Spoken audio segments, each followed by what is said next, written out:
Hello, I'm Jos Verstappen, and you're listening to Beyond the Grid.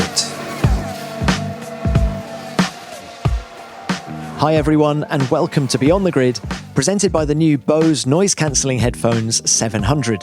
I'm Tom Clarkson, and joining me this week is a driver from the Netherlands who caused a major stir when he jumped in an F1 car for the first time. So much so that everyone wanted his signature. Does that sound familiar? Well, no, I'm not talking about Max Verstappen, but his father, Jos. Some 25 years ago, Jos had the same meteoric rise through the junior formulas as his son. Like Max, he jumped straight from Formula 3 into Formula 1 via a hugely impressive debut test that made the front pages of every motorsport publication. Unlike Max, however, Jos's debut season was something of a baptism of fire, quite literally in fact, as he went up against the great Michael Schumacher at Benetton. In all, Jos raced for 6 teams during his 10-year Formula 1 career, the highlight of which was a couple of podiums in 1994. Would things have panned out differently for him had he not gone up against the best driver of his generation? Possibly. But do you sense when speaking to Jos that his racing career was a mere fact-finding mission ahead of perhaps his ultimate destiny, which was helping prepare his son Max for greatness? For all you racing dads out there, this would appear to be the blueprint of how to make a success of your son's career. I sat down with Jos at the recent Belgian Grand Prix, where fans supporting his son packed out Spa-Francorchamps.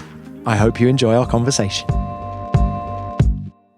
Jos, welcome to Be On The Grid. Lovely to see you. Now, many people know you these days as Max's dad, but you were, of course, a very, very good racing driver in your own right, and you arrived on the scene with a load of hype about you. Do you remember all that? Does it feel like yesterday? No, it doesn't definitely not feel like yesterday. No, I did. I mean, I think the first test I did in Formula 1 was an Estoril. That went pretty well, and I think that's created a lot of hype. Well, I think you set a time good enough for 10th on the grid the day before at the Grand Prix or something. No, day after. I think I did. We were testing on the Tuesday morning after the race. I mean, I had no clue how a Formula 1 car would react or how fast it was. So I had to adapt because I came out of Formula 3 and the difference were huge. And then at the end of the day, I did a good lap time and put me 10th on the grid or something. And I was about 3/10 faster than the drivers who were racing that year.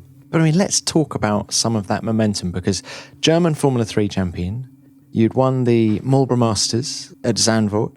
And then, I mean, is it true that every Formula 1 team contacted you except for Ferrari and Williams? Did everybody else get in touch? Yeah, I mean, I tested with footwork. We had contact with most of them. I think after the test, I did 1 day of testing with McLaren in Silverstone. We had contact with Eddie Jordan, Flavio. Yeah, a lot of people. So Flavio Briatore, why did you choose Benetton? Because they guarantee me the year after. That's why we choose for them. Crikey, how it all panned out. And then later, in the first test, he had an accident and he broke his neck. JJ Leto. Yeah. So, and then I took over all the testing and they put me in the car in beginning onwards. Now, were you ready for that first race of 94? No, absolutely not. And then next to Michael, what was not maybe the best choice. But I wasn't. I mean, when I compare it with how they prepare the drivers now, I definitely was not ready for that. But I mean, if you look back, where were you lacking? Because you had the raw pace. You'd proved that in the junior formulas. You'd proved that in that footwork test at Estoril. So I think physically, I was not up to it. Experience, had nothing. Didn't, and then during the years, you get your experience, but you made your mistakes already, and there was nobody next to me who could help me with that, and that I think played a big part.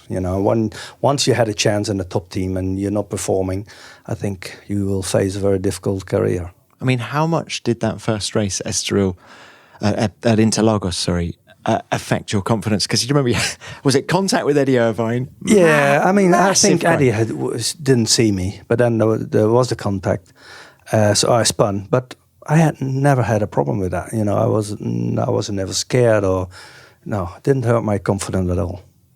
See, then we go to Aida. I think you spun there. Spun out of after the pit So stop. kind of after 2 races, Leto comes back. And where are you at mentally at this point? What are you thinking about Formula One? What are you thinking about your relationship with Benetton? I was still good, I think. I think JJ came back in Imola.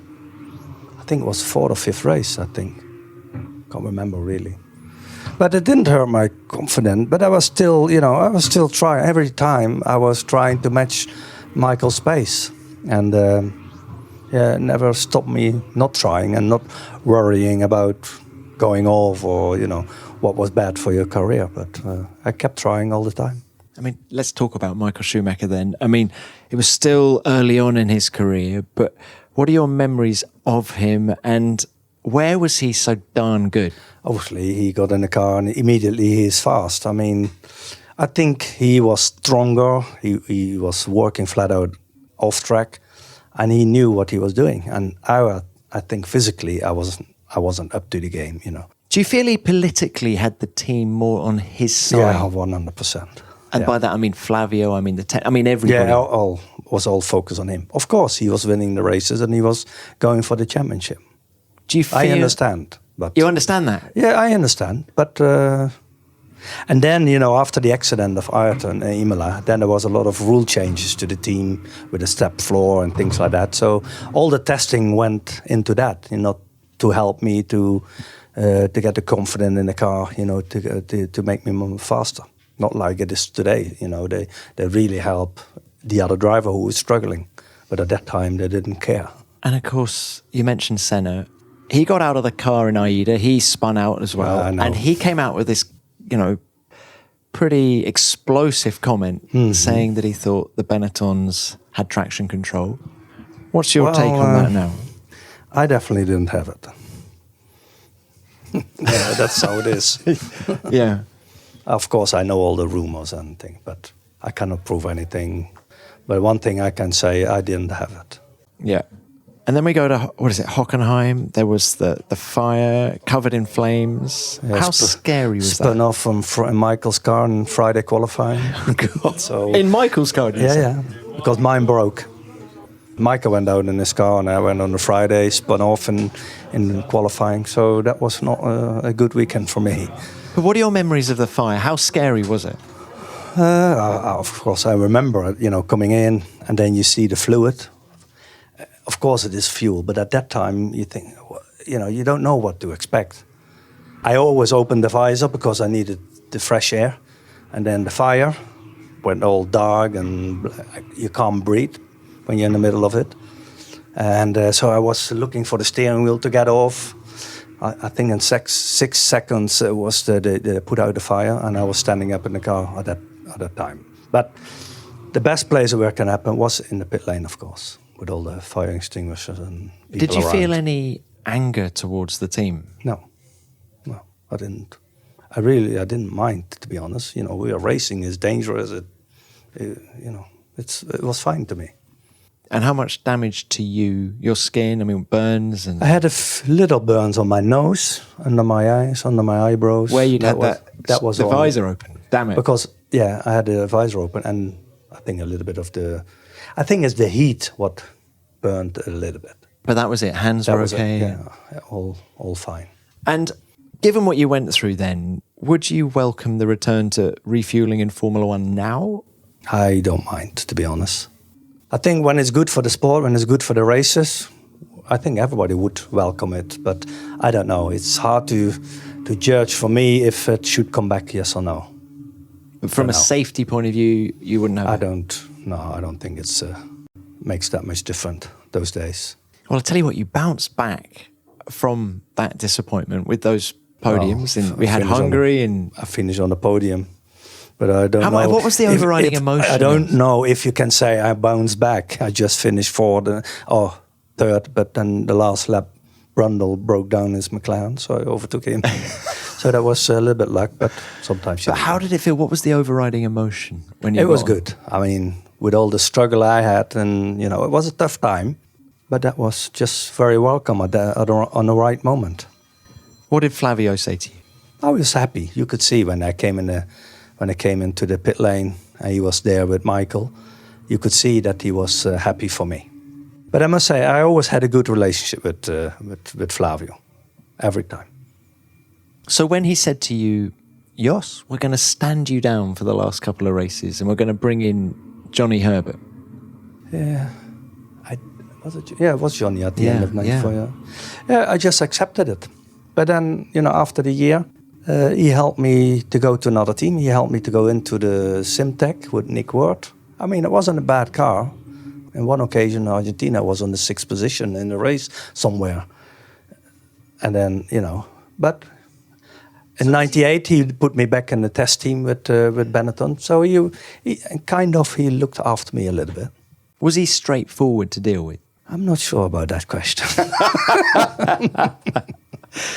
But the memories are good, but, I mean, okay, Jos, do you regret, you had the whole of the Formula One paddock after you at the end of '93. Do you regret that you ended up in a Benetton and not somewhere else? Yeah, I think when you look back at it, yes, I should have made a different choice. Maybe I should have gone to a smaller team, learn from your mistakes, and then try to come up to a better team. I think that's a logical step, and not step into a top team straight away. You needed your time at Toro Rosso, to put a modern day equivalence on it. Like that, yeah. I think 1 or 2 years in a smaller team to learn, to understand what it's all about in Formula One, and then, the way up. Was it difficult to pick yourself up after that year? Not really. I mean, I still have belief in myself. Yeah. But did you think it was going to be harder from there? You knew what you were up against, both in terms of... Not at that moment. I think I still have belief, it's not the end of the world. I think I still could do it. But then during my career, definitely at the end of it, I really thought, that's it. You don't come up. It was a tough route. And then with Arrows and with Tyrrell, and that's where... And then I think the last year I was done with it. I couldn't do it anymore. When you were with the Minardi? Knowing that you not go to a race weekend and have a chance of winning or podium or whatever. I couldn't do it anymore. So I said I stopped with it. I'm done. So, but in the mid-90s then, after that Benetton period, when you were bouncing between Simtech, Arrows, Tyrrell, as you say, Stewart, were there any highlights? I mean... Some races, I think, but at that time the reliability was not there. A lot of races you didn't finish, and it was not like racing like today. Where you have a lot of reliability. But at that time, at that period, it was definitely not. But did you get a kick out of just being in Formula One, driving a Formula One car? I think driving at the speed, the qualifying, that's what you really enjoy. The racing, I like racing. But then there was not a lot to compete to. Well, do you know, I remember the first Grand Prix I ever came to in a working capacity was Spa in 1996. And I think one of the first cars I ever saw was your Arrows didn't a wishbone fail? It was a wheel hub failure. Absolutely massive accident. That was a big accident. There was nothing left of the car. No. I came in the lap before, the throttle was stuck. So I had straight into the pit lane. They checked everything. No, everything is fine. Went out again. And then that lap into where the go-kart track is. I don't know that right sort of Stavolo, is it? Stavolo. I went straight on, flat out. That was a big accident. Did you hurt your neck? I think. Oh, yeah. Hurt everything, I would imagine. So, everything. I think I was knocked out. And then I got up and walked again and then knocked out again. So I went to a hospital here in Liège. And then the first thing I said, I don't want to drive anymore. That was my first reaction. But then I think a couple of hours later, you're thinking to go out again. So, but my first reaction was, stop it. Was that was really... Was that the biggest crash of... Absolutely, yeah. Yeah. It was, well, we're still here. It was... So it's good. No, what about the Dutch fans? We were talking about Spa, and of course, you're here with your boy now, and the whole place, in fact, not just here, pretty much all of the European tracks turn orange. Yeah. How was it for you? What was your relationship like with the Dutch fans? Also quite good. I think at the time we had the biggest fan club. Yeah, we had a lot of members, a lot of Dutch fans show up at the races. But it was a big hype, but nothing like it is now with Max. So it's. Where did the Jos the Boss thing start? Can you remember? Was that a Dutch fan? I don't know who called me that. And I don't know. I really don't know. I know that we had... But it was on flags. Yeah, we had the fan club, and we brought out a magazine every 3 months, and that was called Jos the Boss. So, and that were all, we didn't have the Instagram and Twitter and things like that. So we did everything by... We sent the fans posters and then the magazine and things like that. That was our communication to the fans. I mean, given that Max cannot move when he goes back to Holland now, what was it like for you? Were you still living there? Or I was popular as well in Holland, but I lived in Monaco in the beginning of my career, and then later on I lived in Belgium. So for me it was okay. But with Max's popularity now, they also remember me more. So I have a bit of the same problem. Not as much as Max, of course, but the people know me. Yeah. So look, we go. Stewart was 98, but then something a really meaty topic I want to talk to you about was the Honda F1 project. In 99, you did a lot of testing for them. What was being said to you about Honda coming in with the Works team? What was on the cards at the time? That Honda would come in Formula One again with our own team. So we had a deal with them, first year testing. And if they would join Formula One as a race team, I would be one of the drivers. And that was all written down? It was in the contract. And so how good was that test car? I mean... It was good. I mean, Harvey was the leader in that. And we had some very good design. Tim Densham and some other good guys from Tyrrell. A lot of them went there to the Lara to building it. So we had a lot of good people around. Steve Nielsen, team manager, and so a lot of people were still around here. They were in that Honda project. So I really enjoyed it because the car was good, was fast, and then everybody was thinking that we were running underweight, but we couldn't. I mean, it was on the limit, but we were never underweight, but it was just very good. And did you think, finally, after this topsy-turvy career I've had, I'm onto a good thing here and I'm going to end... That was the plan. But then after a couple of months, I think Harvey knew already that it was going in the wrong direction. Still remembering when it happened with Harvey. I was with Steve Nielsen in the trailer when Harvey came in. He had a very strange color on his face, and it was... Can I say, so this is you're at a test session? Yeah, test session. Harvey Postlethwaite's the man we're talking about. Was he team principal, or is that... He was leading the project, yeah. Okay, leading the project. So you're at a test session, and he comes into the truck, and you say... That was after the first day. Where are we at, Jerez or Barcelona? Barcelona. So I was talking to Steve, and Harvey came in, and he looked a bit grey, and, But Harvey was a brilliant and very nice person, but he was complaining, touching his, a little bit pain, and so I looked to Steve and I said, "Go," and then they came into the hotel and Harvey collapsed. Yeah, that was very emotional, very difficult, and that was also the last time we were out on track. What did you hear from Honda after that? Was it an immediate end to the program? Yeah, I don't know. Did we go out another time? And then there was a guy coming from Honda and they say that was it. We pack up and we go. Jos, you're not the first person who's talked to me about Harvey Postlethwaite and spoken so affectionately about him. I mean, for people who don't know, he had so much history in the sport with Ferrari. I don't know his career, of course, but I worked with him at Tyrrell.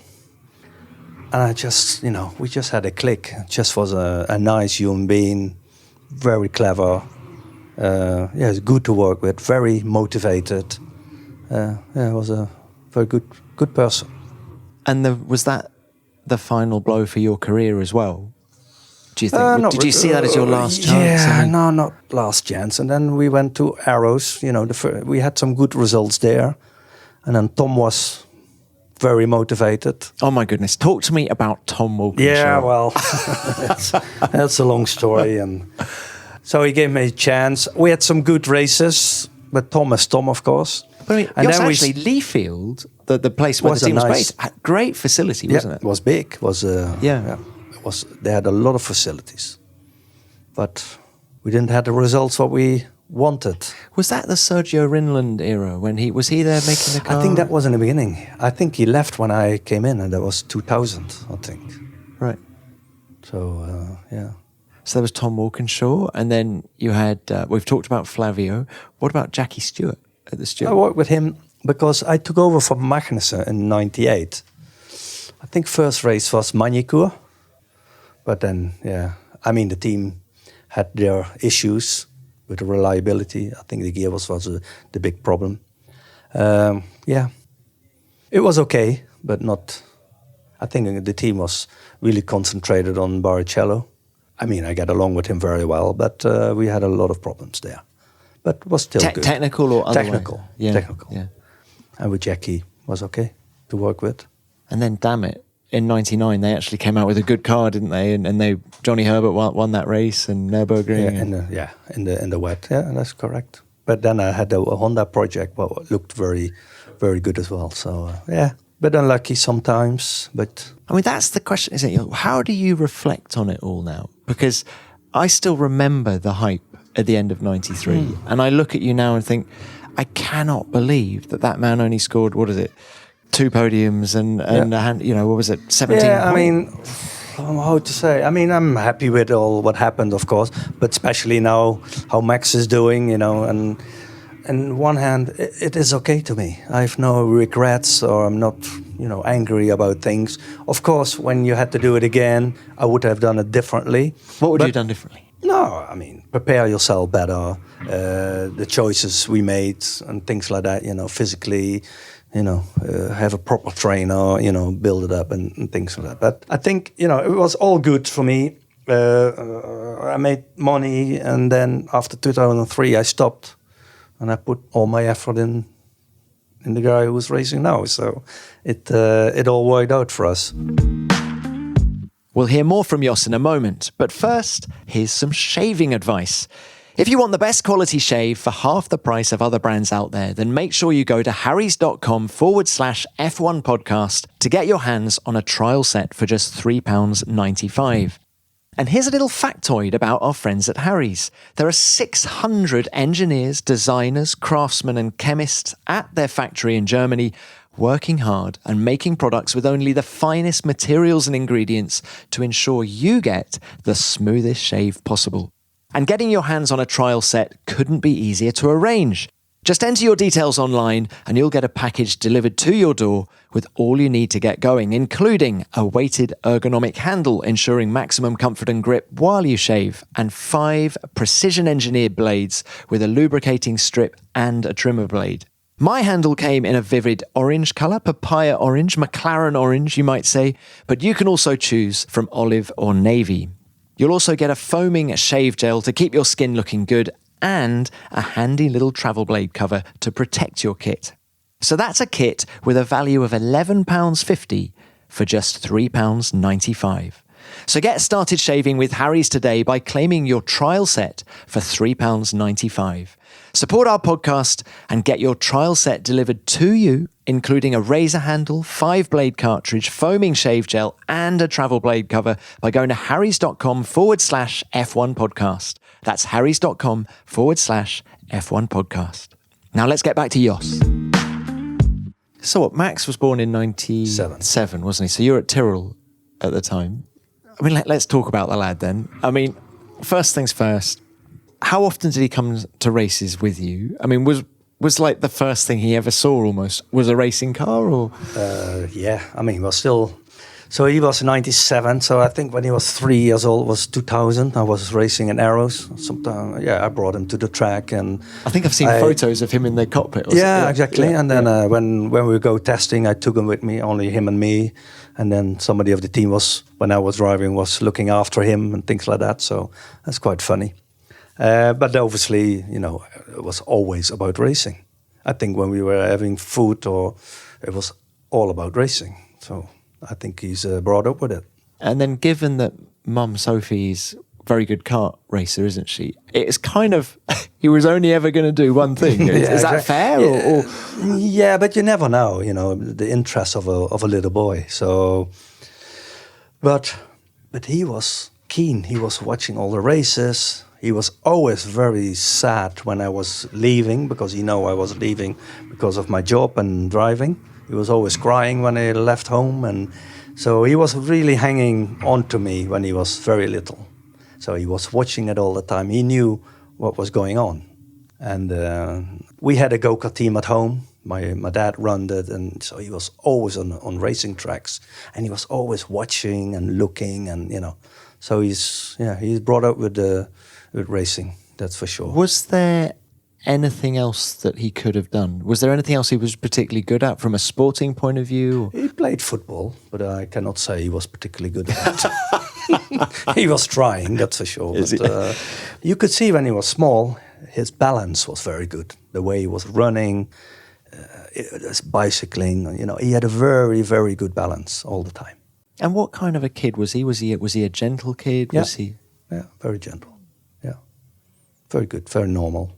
And what about his siblings? Any of he's the only baby Verstappen that we talk about. But of course, he's got what are his siblings? He has a sister.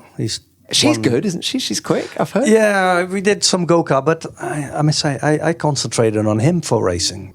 Because he lived also, because I split up, and Max was living with me, and Victoria was living with her mom. Because we were always away, so that's why he was living with me. We were always racing. Yeah. And so I always stayed in contact with with my daughter. Every day I was calling her and talking, What's her thing? What's Victoria's thing? Does she have a particular interest passion? She likes racing. She likes fashion. So she's designing her own clothing with, the lion, what Max has on his helmet. Oh, yeah. Unleash the Lion she's doing. So, she likes it. And she likes the racing. And so, can you describe the moment when you realised Max really had something? You knew he wasn't just good, he was very good. He was, That was quite early on when he was in a go-kart. I think we realised it already when he was around 7. But what stood out? What was it that made him different? When he goes out for a race on cold tires, his first lap was always a second quicker than anybody else. So when he had the lead in turn 1 after the start, the first time he came over start and finish, he had a second lead. And then they're running on colder tires. And for me, that's talent, that's feeling, and that's what you also see in the wet, when you have very little grip. That's where he is fast.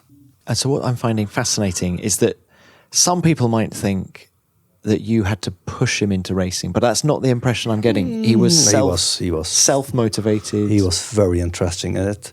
He wanted to start very early.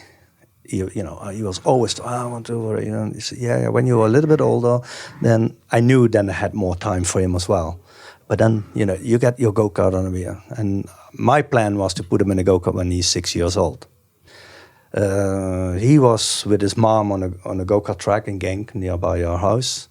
And then he called me, Daddy, I want to go. And he was crying, and because he saw a younger guy running, and I want to do it as well. So, and then when I came home, I remember I was in Canada for the race. So when I came home from Canada, I bought him a go-kart. So, and that's how it started. He was 4.5. 4.5. And did you coach him? Were you having to tell him where to brake, teach him the lines? Not in the beginning. Just let him have fun and drive. But I really never had to tell him the racing lines or things like that. He knew, because he was watching all the time. And so here's the $10 million question. Is he better than you? Much better than me. Seriously. No, serious. He's much better. Where is he better than you? I had talent, but I think the whole way he's brought up, teached, I think that makes him a lot better. I kind of get the impression, and tell me if I'm wrong, that your racing career was all helped to make his racing career. Is that how you see it? No, really? That's how I see it. Yeah. And that taught you the pitfalls that you fell in because you didn't know better. I learned a lot from my career. You learn the most from your mistakes you make. And I looked in the mirror. I know exactly what I've done wrong or didn't do right. And I try to, to teach him only the good things. And was he always receptive? I mean, Yeah, I've got children. I know that. No, but he had so much faith in me because I was always on track and I was telling things, teaching things.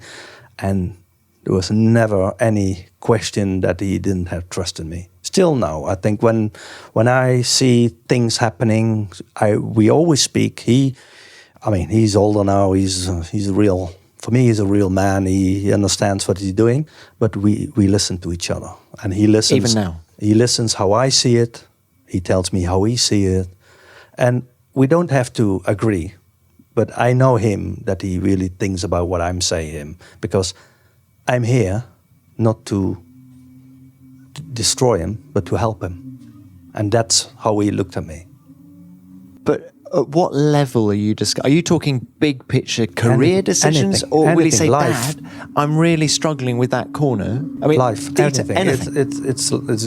It's racing, it's private, it's everything. And that's the good thing we have, We have we have the distance because he has his own life, he has his own friends, but we know each other and we understand. Would you say you're hands-on now, or are you hands-off? Hands-off, and sometimes hands-on when it needs to.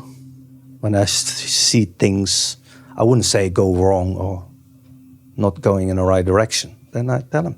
You're obviously seeing his career right from the inside. I'm looking at it from the outside, and I see a huge change in him midway through last year, 2018. Yeah, Would you agree? Is that fair? I mean, when you look at the results and the accidents he doesn't have anymore, yes. But he didn't change that much. And I think 2018 just didn't fall in his hands. It always fell on the wrong side. Maybe a little bit too greedy. Maybe they expected too much. They really wanted to go. The team? Or also him, not only the team. They wanted to go for the World Championship. Not quick enough, and I'm maybe overdriving or over-pushing it a little bit too much. Because if you cannot qualifying in the first row, to win a race, it's hard. So when you qualified 4th, 5th, you have to take more risk. And if you don't have the speed on the straights, you have to take even bigger risk to overtake.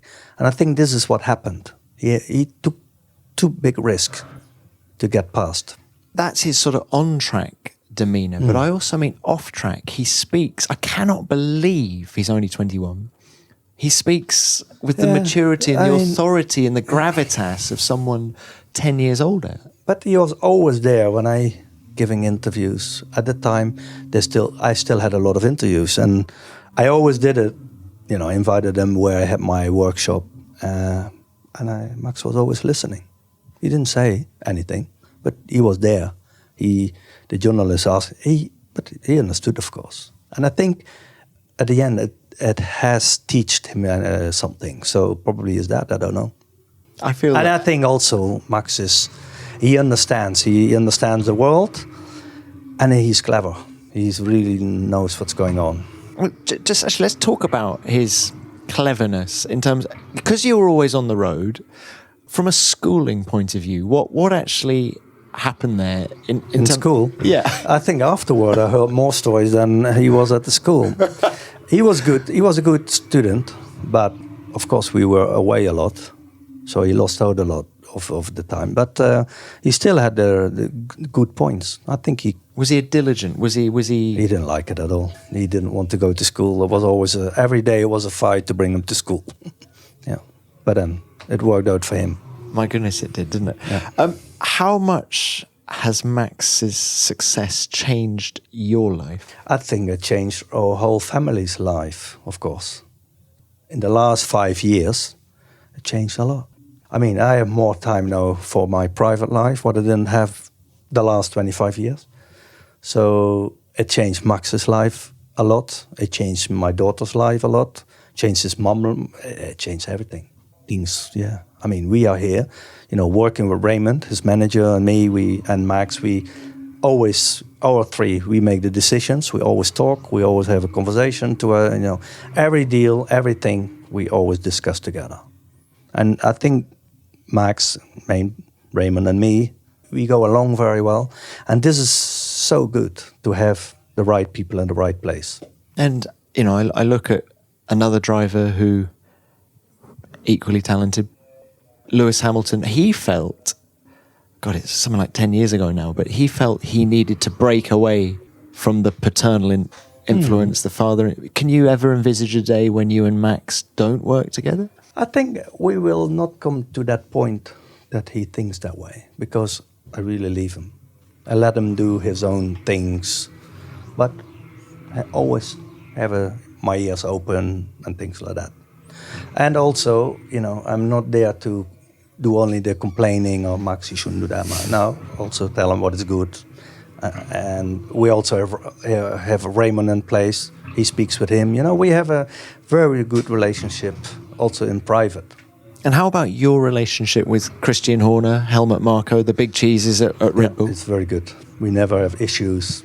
And I think also it's because we're straightforward. We say what we think. I think with Helmut and us, we never have an issue. Never. Because he also feels that we understand what we are doing here. He says it as it is, doesn't he, old Helmut? Yeah, but that's how we are as well. So, and if the driver does well, it makes your life a little bit easier with Helmut. Of course. Of course it is. It's normal. It's that way because he's also here to win. You know, now, he's not here to finish second. It's interesting. Well, we're talking about Red Bull. Do you remember? So you came in at the end of '93, had lots of offers, ended up with a championship-winning team. When Max was in F3, you had everybody wanting you. What was it about Red Bull that made you jump that way? He offered us to race for Toro Rosso. That was our main thing. It was because a guarantee of a race seat. Yeah, you know how difficult it is to get into Formula One. So when he offered that, I said immediately, okay, we don't do it for 1 year, we go for 2 years. You know, first year is learn, and second year we do a proper job. Were you at all nervous? I mean, given that you actually said a little bit earlier that you probably weren't quite ready for that race drive in '94. But I knew Max was. Just because his preparation leading up to it. Yeah, I mean, this raw speed, the maturity he has, and also, to be honest, it's the way Red Bull picked him up and trained him and things like that. Simulate, you know, they really put all effort to make it a success. Mm. And his age, or lack of it, did that worry you? No. For me, it was never about age or no. I mean, definitely not after his first test in Formula One. And anyway, it was an older car. He had to do 300 clicks, and he jumped in, and it was so natural what he was doing, because I was standing on top to overview the whole track, and it was impressive what he was doing for the first time in a race, Formula One car. And that gave you the confidence to say, son, go for it. Yeah, absolutely. So what about you two racing together? The whole of Holland, I think a few people from Holland might listen to this, want to see the two of you together. Will it ever happen, a Le Mans or... No, I don't think so. Have you hung up your helmet for good? I wouldn't say so, but more on a hobby basis, I think. I mean, I'm doing drive some cars, but just for fun now. I haven't raced for 9 years, I think. Do you miss it? No, because Max gives me the adrenaline, you know, to the excitement. Does he really? Yeah, I mean, as a dad, I think it's the most exciting to have your son racing, more than driving yourself. For instance, when you're on the grid before the start of a race, watching him, is your heart rate... Much higher than I was racing myself. Really? Yeah, absolutely, I'm sure. It's exciting. It's, you know, you want to, that he does well, but when I was racing, and I always had like, you know, I do my best, I do all I can, you know, and that's it. And I was calm. I wasn't nervous. But with him there, and always, you know, I know how he races, and he has to take a little bit more risk to come to the front. You know, it's exciting. And Max is an exciting driver. And are you pleased? Well, you must be pleased, but how do you assess his 2019 season so far? Because he's had to step up. He's become the number one, and he's been very seamless from where I'm. Yeah, he's doing really well. But he also points out immediately what is good and bad. You know, he's very... for him, it's easy to feel what is working and not. And that's what the team likes as well. But also... he feels that he has performed now because he's the main guy and he has to bring the points home. And that's what he's doing. And when he won that Grand Prix in Austria with Honda, Yeah, that was did good. that give you, because of what happened in 99 and Harvey's death and things, was there sort of an element of unfinished business there that he was able to close that chapter for you and win a race with Honda? No, Or am I looking into it I too wasn't much? thinking about that. But I really, really enjoyed it for the Honda people because they went through such a difficult time with McLaren. And it was so good. And then when Max stepped onto the podium, when he pointed to the Honda logo on his overall, and that was never talked about it before. That was just his, He also had the same feeling, And then seeing the Japanese in the garage, they had tears in their eyes. And then you could see how much it does with those people, how much heart and effort and they put in the whole thing. And that was unbelievable. Are any of the Honda guys in the pit lane now, from when you were there, are any of the same faces? Yeah, or? maybe one or two, but I really can't remember. I mean, my memory is probably not as good anymore, but I think there was. So do you think Red Bull Honda are on the right path? They're definitely on the right path. You can see. But enough to see Max Well- Verstappen commit to the team in the longer term, do you think? Well, we have a contract with them for 2020. Yeah. And, I mean, they want. I mean, they're working flat out, and the team wants. We want to win. We don't want to finish second. So everybody is in the same direction. So we will see what's happening for next year. It's an important year for everybody, I guess. And is it lost on you the fact that he's kind of racing for the team that you race for? It's a Stewart. isn't it? Mind you, the factory's I changed said a also bit, Toro right? Rosso I raced for. So Yeah, you did actually It's with a Minardi, Minardi. of course. Yes. yeah, There's a but lot it's of parallels. It changed a little bit. Nah, it's good. I mean, I like Red Bull team. It's fantastic to be in. It's young, it's dynamic, it's friendly, it's a lot of fun. If you see the mechanics, it's really nice. Well, Jos, it's been wonderful to talk to you. I suppose final thoughts from me are, how do you reflect on your life so far? I mean, first of all, the racing career, when you look back at that Formula One career, how do you reflect on it? At the end, I think it's good.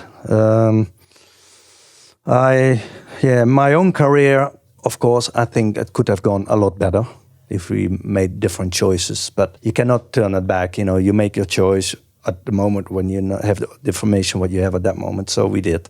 But I'm very happy because of what I did.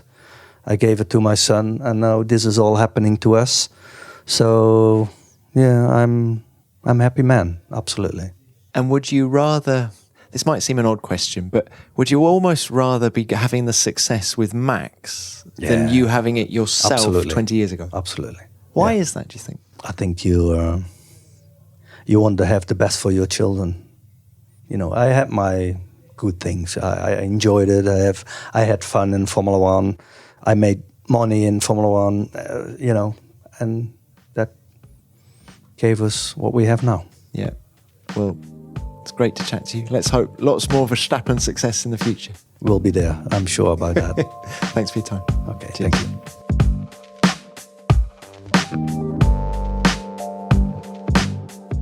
That's how you do it, racing dads. Have your own F1 career, learn from your mistakes, and ensure your son doesn't do the same. Easy, eh? Perhaps that helps explain why so many racing sons go on to become top drivers themselves. There were some great stories in that chat, but Jos only truly came alive when talking about Max, who he is clearly immensely proud of, and rightly so.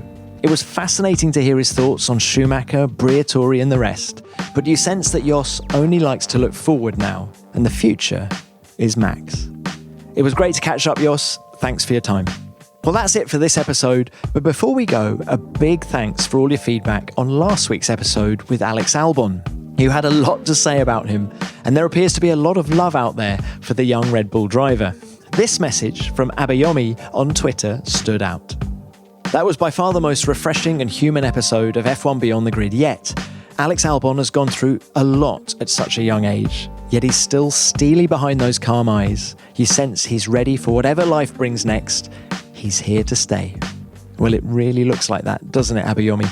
Alex is modest, unassuming, and he's been through a lot to get to this point. I wish him every success in the future. So please keep your feedback coming. We love it. Remember to use the hashtag F1BeyondTheGrid, and you can tweet me at TomClarksonF1. We'll be back next week with another big name from the world of F1. Until then, why not subscribe to the show on your favourite podcast app and leave us a review? Both help us enormously. Beyond the Grid is produced by F1 in association with Audio Boom. Until next time, keep it flat out.